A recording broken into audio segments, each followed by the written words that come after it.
Good morning बच्चों। Class 7 NCERT गणित में आपने चैप्टर नंबर 1 में पूर्णांक पढ़ लिया था। आज हम पूर्णांकों की गुणा पढ़ेंगे। पूर्णांकों की गुणा में हमें सीखना है आज कि चिन्हों के साथ हम पूर्णांकों की गुणा किस तरीके से कर सकते हैं, जिसमें सबसे पहले आपको समझना है कि अगर कहीं पर ऋण पूर्णांक हमें दे रखा है और दूसरा भी आपका ऋण पूर्णांक है और उनकी हम आपस में गुणा करते हैं तो अंकों की तो गुणा हो जाएगी, एक ही कम एक, लेकिन माइनस माइनस यानी ऋणात्मक ऋणात्मक धनात्मक हो जाएगा। ये आपको याद करना है। यानी दो ऋण पूर्णांकों की गुणा करने पर धन पूर्णांक मिलता है। अगर एक ऋण पूर्णांक हो और एक धन पूर्णांक हो तो हमें गुणा करने पर ऋण पूर्णांक ही मिलेगा। इसी तरीके से अगर पहला वाला आपका धन पूर्णांक हो और दूसरा आपका ऋण पूर्णांक हो तब भी आपको ऋण पूर्णांक ही मिलेगा।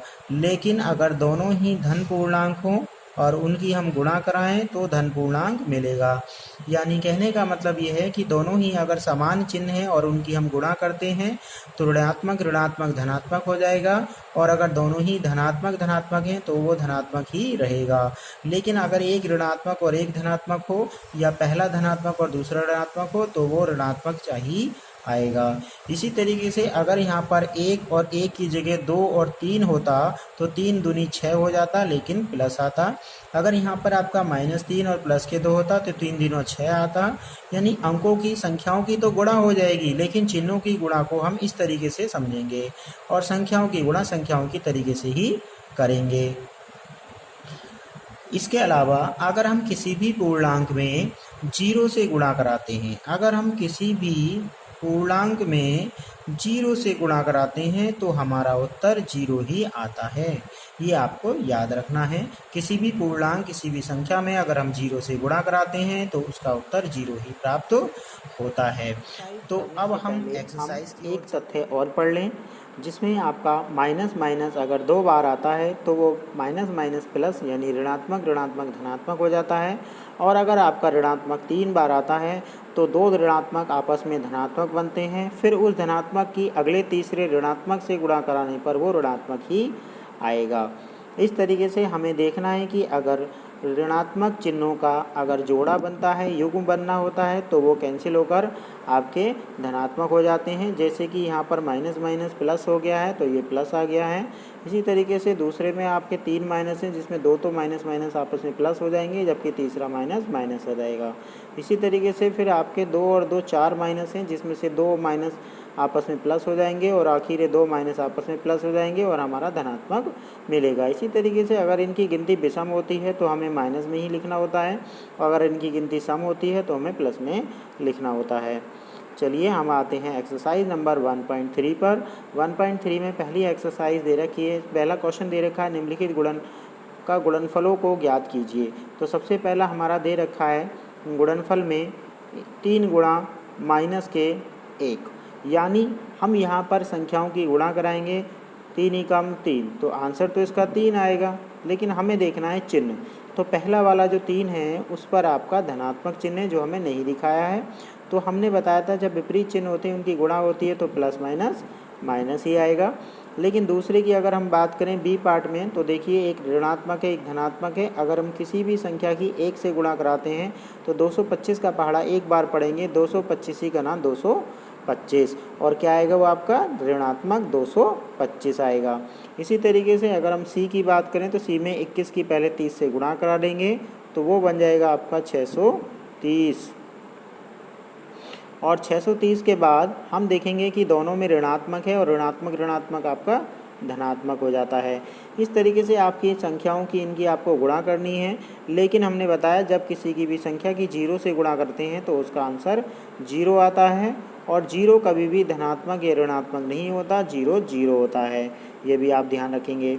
अब यहाँ पर आप देखें तीनों संख्याओं की गुणा कराएंगे। पहले 11 की 10 से गुणा करा लेंगे तो हमें 110 मिलेगा। फिर 110 की हम 12 से गुणा कराएंगे, जो भी आंसर आएगा उसके आगे माइनस माइनस आपका प्लस चिन्ह आएगा। इसी तरीके से यहाँ पर आपके 3 बार माइनस दिया गया है, इसका मतलब 2 माइनस तो प्लस हो जाएंगे, लेकिन 1 माइनस रह जाएगा, जिसकी वजह से हमें माइनस ही मिलेगा। इस तरीके से हम इन सवालों को हल कर सकते हैं। मैं इनका हल आपको भेज दूंगा, आप अपनी कॉपी पे कर लेंगे। क्वेश्चन नंबर 2 में लिखा है निम्नलिखित को सत्यापित कीजिए कि यह सही है गलत है। इसका मतलब हमें इन्हें दोनों तरफ से हल करना है। ठीक है, तो हम बात करें ब्रैकेट की, तो हमें ब्रैकेट को पहले हल करना होता है, गुणा को पहले हल करना होता है, उसके बाद हमें सवाल में प्लस या माइनस करना होता है। तो पहले क्वेश्चन में हमें लिखा गया है 18 गुणा 7 प्लस माइनस के 3। तो हम पहले प्लस माइनस की अगर हम बात करें तो यहाँ पर इनकी आपस में गुणा हो रही है, जिससे प्लस माइनस माइनस हो रहा है, इसलिए 7 में से 3 घट जाएगा और हमें मिलेगा 4। और 4 की 18 से गुणा कराएंगे तो 18 चौक 72।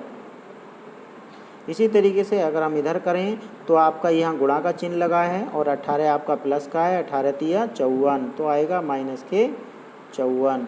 इसी तरीके से पहले वाले की बात करें तो यहाँ पर हो जाएगा 18 गुणा 7, यानी 18 का पहाड़ा आपको 7 बार पढ़ना है।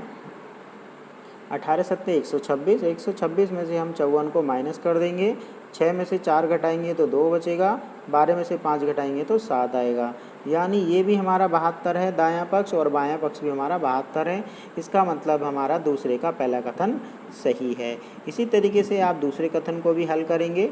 तीसरे प्रश्न में लिखा है किसी भी पूर्णांक a के लिए -1 गुणा a किसके समान है। तो -1 की अगर a से गुणा करते हैं, यानी a की किसी भी संख्या से गुणा करते हैं तो हमें एक ही वही संख्या मिलती है जिसकी हम 1 से गुणा करते हैं, क्योंकि 1 जो होता है वो गुणा का तत्समक अवयव होता है। जैसे कि अगर यहाँ पर 3 होगा तो 3 एकम 3 आएगा, 4 होगा तो 4 एकम 4 आएगा, 5 होगा तो 5 एकम 5 आएगा, और a है तो a ही आएगा। लेकिन a के साथ साथ आपका ये आपका ऋणात्मक होगा। वह पूर्णांक याद कीजिए जिसका -1 के साथ गुणनफल है। तो -1 के साथ गुणनफल आपका इसके में दिया गया है कि माइनस के 22 लिखा है, तो हम -22 में से अगर -1 को अलग करेंगे तो हम जानते हैं या तो माइनस माइनस प्लस हो जाता है और प्लस माइनस या माइनस प्लस आपका माइनस होता है। इसका मतलब हम माइनस को अलग करने पर हमें प्लस ही मिलेगा। तो हम 22 को लिख सकते हैं माइनस का 1 और गुणा प्लस के 22, यानी धनात्मक 22। इस तरीके से 37 की बात करें तो 37 को हम लिख सकते हैं -1 और हमें लाना है प्लस के 37, तो इसका मतलब हमें दूसरा भी माइनस के 37 ही लिखना होगा। तो इसका मतलब -1 के गुणा में क्या है, माइनस के 37, तो -1 माइनस 37 की गुणा करने पर ही हमें प्लस के 37 मिलेगा। 0 की बात करें तो 0 के साथ हम -1 गुणा 0 भी लिख देंगे, तब भी आंसर हमारा 0 ही आएगा, क्योंकि 0 आपका धनात्मक ऋणात्मक नहीं होता। इसी तरीके से प्रश्न नंबर 4 को हम हल करेंगे। ठीक है, 5वें प्रश्न में भी आपको ऐसे ही हल करना है, जिसमें आपको पहले गुणा करनी है फिर आपस में इनको जोड़ना है।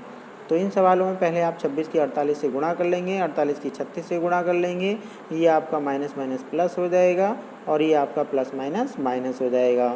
फिर पहली संख्या आपकी ऋणात्मक होगी, दूसरी संख्या आपकी धनात्मक होगी, जिससे दूसरी या पहली में आपस में एक दूसरे से घटा देंगे। तो इस एक्सरसाइज में से आज केवल आप 1 से लेकर 5 तक के प्रश्नों को हल करेंगे और कल आप इससे आगे क्वेश्चन नंबर 6, 7, 8, 9 को हल करेंगे।